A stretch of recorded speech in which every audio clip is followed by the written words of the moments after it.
Hi guys, welcome back to my channel. I hope you're doing well. If you are, I'd love to hear from you. If you're not, I'd love to hear from you. Well, Max and Lily want a very elegant atmosphere, and they're trying to keep the guest list curated, like I was some kind of embarrassment that needed to be filtered out of their perfect little fairy tale. I clenched my fist so tight my nails dug into my palm. So let me get this straight, I said slowly.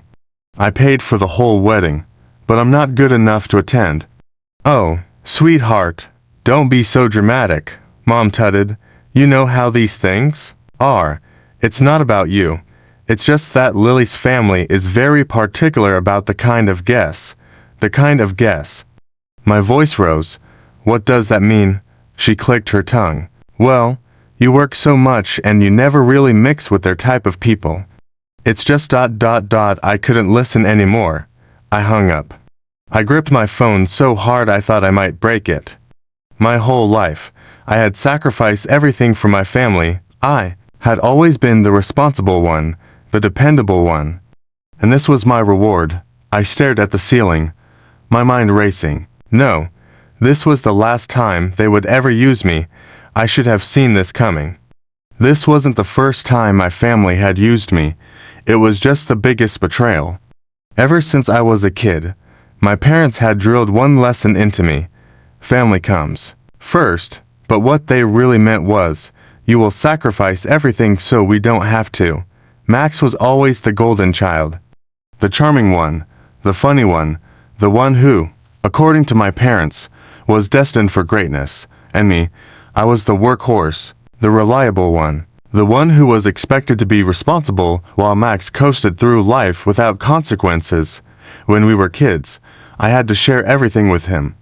If I got a new toy, Max would cry until I gave it to him.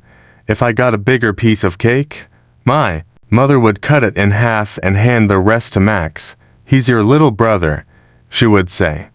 You should take care of him, and I did. I gave him everything. In school, when Max got into trouble for not doing his homework, my mother begged me to help him out. That turned into me doing his assignments for him. When he got older and blew all his money partying, my parents told me to lend him some. That turned into me covering his rent for an entire year. When he dropped out of college and couldn't find a job, they told me to let him stay with me, thus for a few months. That turned into 2 years, and I let it happen. I let them turn me into his safety net, his personal ATM, his problem solver. Because every time I pushed back, I got the same response, but he's your brother. It was always framed as my duty, my responsibility, my burden to carry. Then Max met Lily, and suddenly, everything became about the wedding. My parents were thrilled. Finally, their golden child was doing something right. They started planning the event as if it were a royal affair. This is a once-in-a-lifetime moment, my mother gushed. We have to make it special, and by we, she meant me. First, it was small things. They asked if I could cover the deposit for the venue. It's just a little help, my father assured. Emmy, then it was the catering. You know Max isn't in a stable job right now. Then the photographer, the flowers, the decorations. Every request followed the same pattern. Guilt, pressure, obligation. You're the older brother. You have a good job. It's only fair you contribute, and I did. I told myself it was fine, that it was just money, that helping my family was the right thing to do. But the more I gave, the more they expected. My parents never once suggested that Max contribute anything. He and Lily thus kept adding to the list, assuming I would handle it, and I did. Until I found out that I wasn't even invited. Sitting in my apartment that night, staring at my phone, rereading Max's message over and over again, something inside me cracked. This wasn't just about the wedding. It was about every single time they had taken me for granted. Every sacrifice I had made, every dollar I had handed over, every time I had put my own life on hold for them. And for what? So they could cut me out when it no longer suited them. So they could pretend I didn't exist the moment I wasn't useful. I clenched my fists, my heart pounding. No, not this time.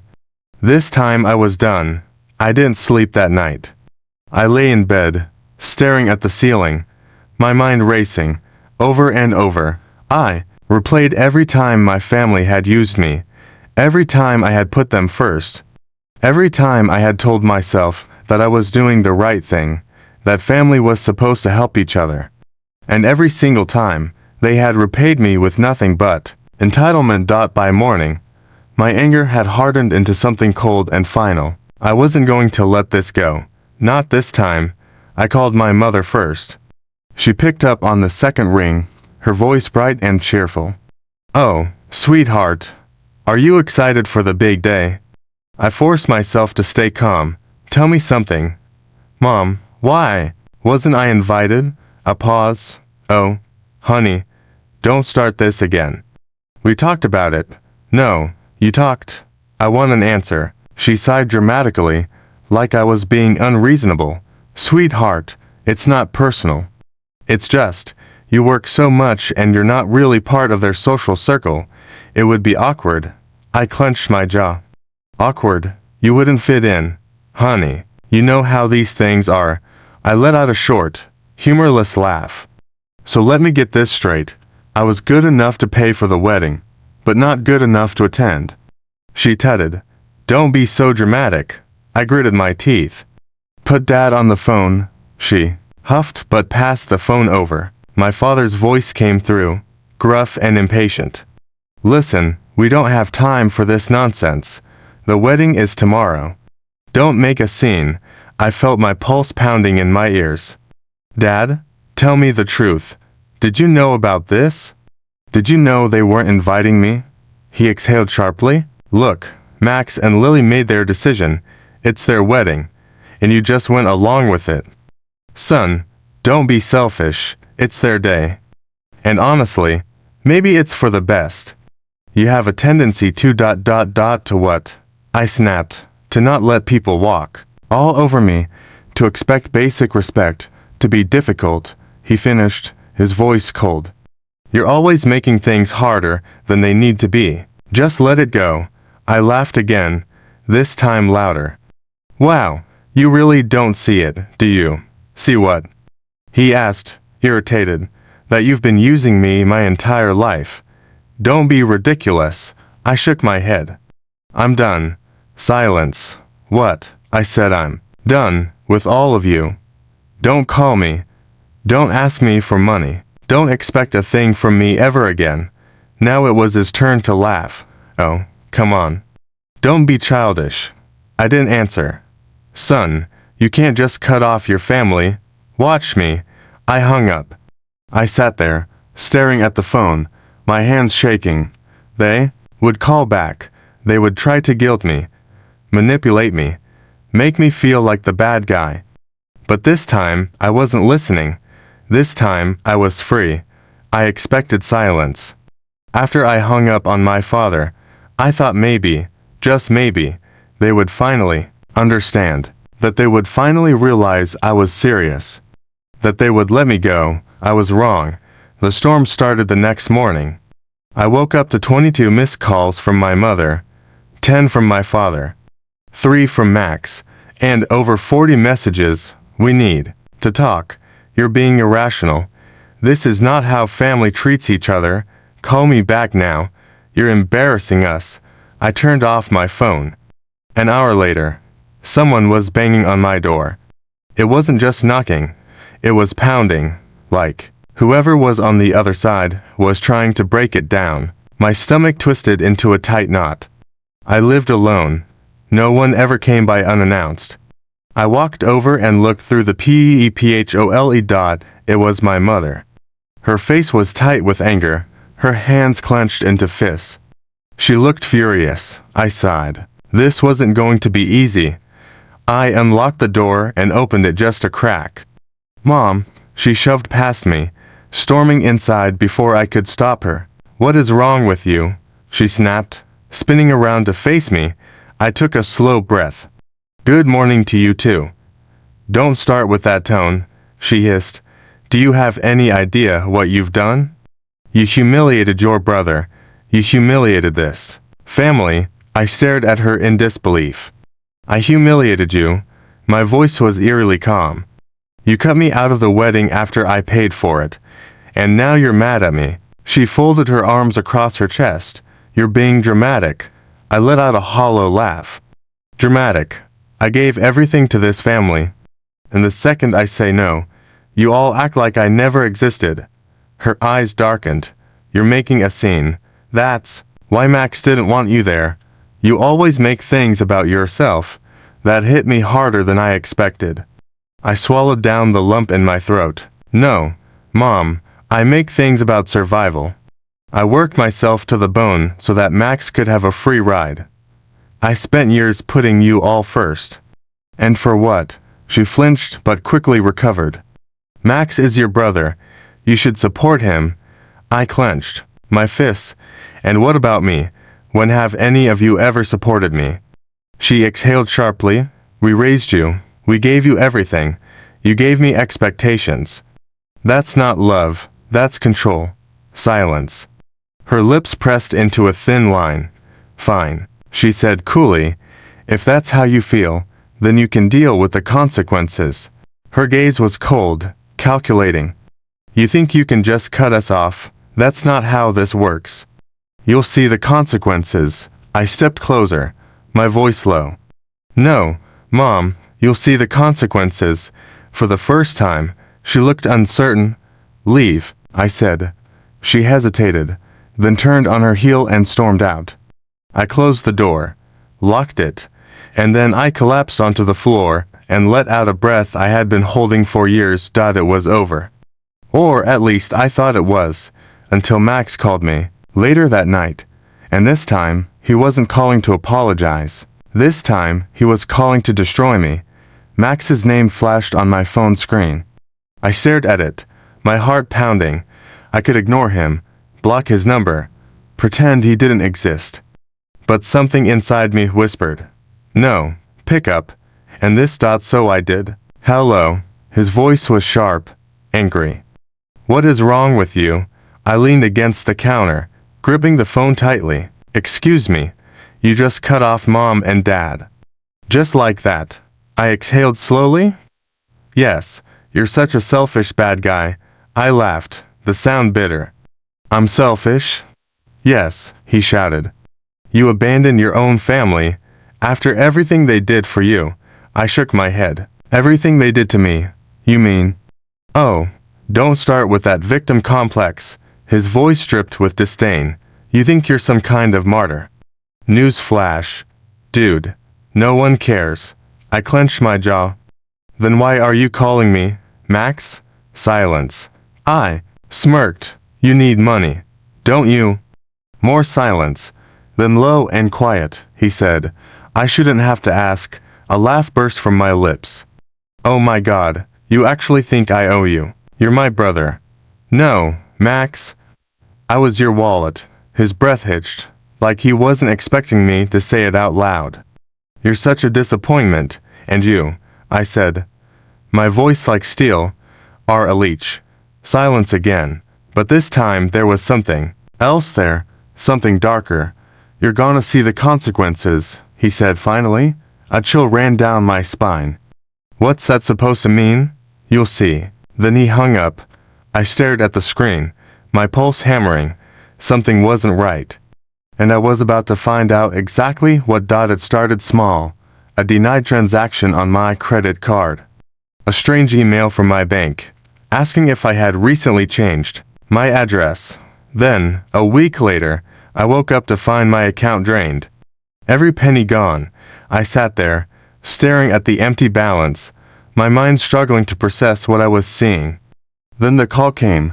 Sir, the bank representative said, we have reason to believe this was an authorized transaction. The funds were transferred to a joint account under your family's name. A joint account? My family's name. I felt like I was drowning. So, you're telling me, my own brother stole my money? The woman on the line hesitated. Legally, since the account was previously linked to yours, it doesn't qualify as theft. I nearly dropped the phone. Not theft, because, legally, My money had been accessible to them. I had never removed their names, because I had never imagined they would do this to me. I drove straight to my parents' house. The second my mother opened the door, I pushed past her. She gasped, "Excuse me, where is he?"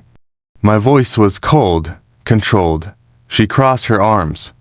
"You have no right to barge in here. Where is he?" A slow clap echoed from the hallway. Max stepped into view, smirking. Well, he said. "Look who finally decided to visit." I saw red. I lunged at him, grabbing his collar, shoving him against the wall. "Give it back." He didn't flinch. He just smiled. "No." I shoved harder. "I swear to God." "Max?" "What?" He sneered. "You'll hit me. Go ahead. Prove to Mom and Dad what a bad guy you are." I froze. He wanted this. He wanted me to lose control. To give them a reason to turn this all on me. I let go. Stepped back. Max smoothed his shirt. "Smart choice." I turned to my parents. "You let him do this." My father shrugged. "You should have stayed loyal to your family." Something inside me shattered. I took a step back, looking at them, really looking at them for the first time. They didn't care. They never had. They never would. I exhaled. "Okay, what?" I smiled. "Okay." Then I walked out. It took 2 months to rebuild. I filed a fraud claim. It was denied. I hired a lawyer. He told me I had a case, and I sued them. I sued my own family. Max, of course, played the victim. He cried on social media about how money tore us apart. My parents begged me to drop it, but I didn't. Because this time, I wasn't saving them. This time, I was saving myself. The lawsuit dragged on, but in the end, I won. The judge ruled in my favor. Max was forced to pay back every cent, and when he couldn't, his precious wedding fund was seized, his car repossessed, his perfect life destroyed, and my parents. They called, they begged, they said they were sorry. I blocked their numbers. And for the first time in my life, I was finally free. Update: it's been a year without phone calls, demanding money. A year without waking up to panic messages about someone in the family needing my help. A year without feeling like my entire existence was meant to serve everyone but myself. For the first time, I'm free. It wasn't easy. Cutting them off felt like tearing off a part of myself. No matter how much they hurt me, they were still my family. There were nights I lay awake, wondering if I had done the right thing, if I had gone too far, if I was truly as selfish as they said. But then I'd remember everything. The years of being used, the emotional blackmail, the money I worked for, only to watch it disappear into their hands, the wedding, the betrayal. That's when the guilt would fade. And all that remained was a quiet, overwhelming sense of relief. Max is gone. He cut me off completely after the lawsuit, deleted me from social media, blocked my number. I haven't heard a single word from him since. My parents, though, they tried to hold out. At first, they were furious. They called me every name in the book. They told the entire extended family that I had turned my back on them, that I was heartless, that I was ungrateful after everything they had done for me. But then, months later, the tone shifted. A few weeks ago, my mother sent me a message. "Son, let's talk. We all made mistakes. You don't want to live with regret, do you?" I stared at the screen for a long time. Regret. What exactly was I supposed to regret? That I stopped letting them treat me like a walking ATM, that I stopped allowing them to manipulate me, that I finally put myself first, and yet, I hesitated. Because as much as I wanted to believe I had moved on, there was a part of me that still craved what I never had. A real family, a mother who loved me for more than what I could provide. A father who saw me as something more than a financial backup plan. A brother who actually cared, and a small, foolish part of me wondered, had they changed? I didn't respond. I told myself I needed more time. A few days later, another message came. "Your father and I miss you. Max wants to make amends too." Let's sit down and talk. Just once. No expectations. No pressure. I laughed when I read it. No expectations. No pressure. That's what they always said right before they asked me for something. Still, the thought gnawed at me. What if, after everything, they really did want to fix things? What if this was my chance to have the family I had always wanted? Or what if this was just another trap? I haven't answered them yet. I don't know if I will, because I know how this goes. I let them back in, and for a while, everything will seem fine. They'll play nice, act loving, tell me they've changed. And then one day, I'll get a message. Hey, we're struggling with some bills right now. Max just needs a little help getting back on his feet. We knew we could count on you. And suddenly, I'll be right back where I started. So I'm asking you, what would you do? Would you give them another chance?